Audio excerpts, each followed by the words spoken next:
So this is what it looks like so far. I went to work and I got one of these little handy dandy clip things, and I double printed the pages, or the pages are double-sided prints. When I took the individual chapters and I put them all together, I went ahead and do that to make it, have that book feel.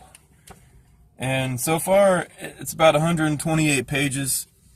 Not including individual beginning ideas such as the preface, the discovery moment, and the introduction, which I don't have numbered, which is weird.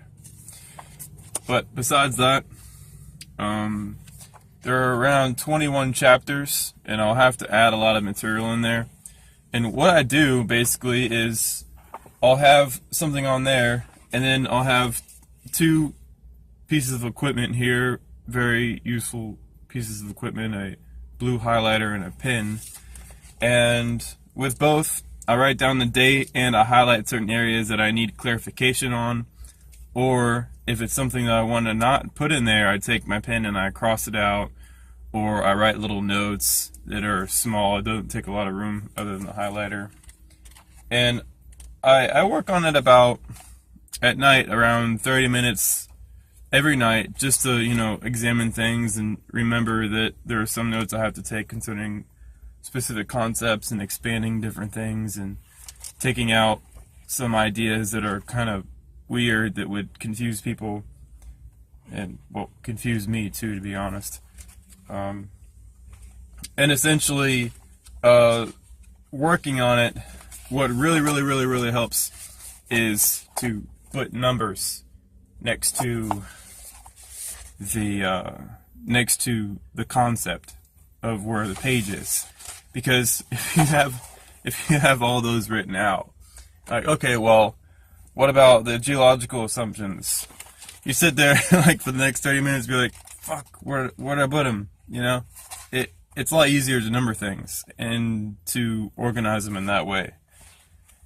Otherwise, the time will be chewed up very easily. Just try to find where everything is. And then once you add more material and a page increases in length, say it goes from page 15 to page 19, every other succeeding page after that will go down 4 spots as well, and it'll be insane.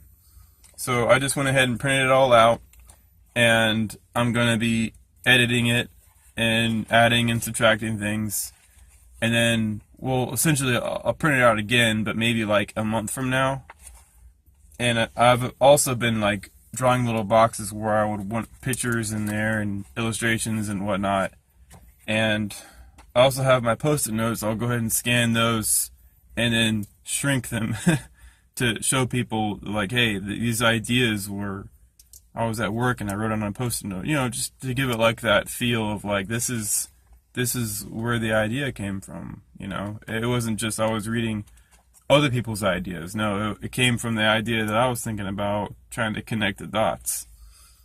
Of course, that's all from my past with my physics classes and chemistry classes as well. I'm kind of mixing it all up in there. And it's really wild how none of this, well, not none of this, but a lot of this hasn't been thought up before.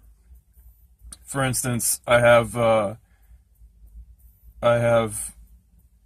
the rock cycle in here. I need to expand on that because I think people should know about the rock cycle in geology, so they're not completely like, well, what is this, later down the road. I'll go ahead and tell them about it, and then tell them why it's incomplete as well. I think that would be the best approach, to let them know that, hey, people were thinking about this specific concept, but it's not the whole picture. There's a bigger picture here. There's a more encompassing idea that can overview that in context with what the Earth actually is. And I think that would make this book really special. And that itself hasn't even been done before.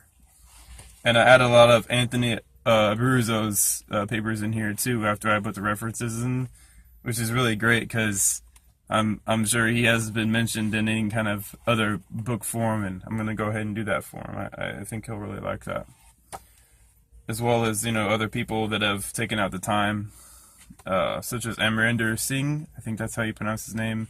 Of course, Baz, he's going to be included. He's going to be on the editing and illustration. He'll have his name on the front cover, essentially. And then you have, you know, Charles, he'll be in here because he contributed as well. And there was another guy named Eek Gastra. I think he's from the Netherlands. I found some stuff he wrote in 2004. I was like, what is this? But he states that the Earth is an ancient star as well. And a lot of his stuff is kind of out there, but I think I'll throw him in there as well, you know. And then I have a large section for Alexander Oparin, the Soviet scientist. But he's going to be in here too. He'll make an appearance.